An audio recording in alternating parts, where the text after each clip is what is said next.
লিউযীকহুম বা'দাল্লাযী আমিলু লাআল্লাহুম ইয়ারজিউন, যাতে করে আমরা আল্লাহর দিকে প্রত্যাবর্তন করি, পাপাচার অনাচারের পথ ত্যাগ করে কল্যাণ আর নেকের পথের পথিক হয়ে যাই, পাপের পথ ছেড়ে যেন নেকের পথের পথিক হয়ে যাই। এই জন্য আল্লাহ তাআলা আমাদের কর্মের কারণে জলস্থলে কিছু মুসিবত দিয়ে আমাদের সতর্ক করে দেয়। নবীজি সাল্লাল্লাহু আলাইহি ওয়াসাল্লাম বলেন, ততক্ষণ কিয়ামত সংগঠিত হবে না যতক্ষণ না জালজালা বেড়ে যাবে, ওয়াতাকসুরাজ জালাজিলু, তার মানে কিয়ামতের আগে জালজালা বেড়ে যাবে, ভূমিকম্প বেড়ে যাবে।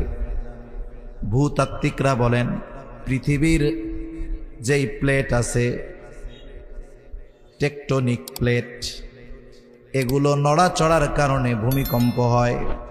তারা বলেন পৃথিবীতে প্রতিনিয়ত মৃদু আকারের ভূমিকম্প হতেই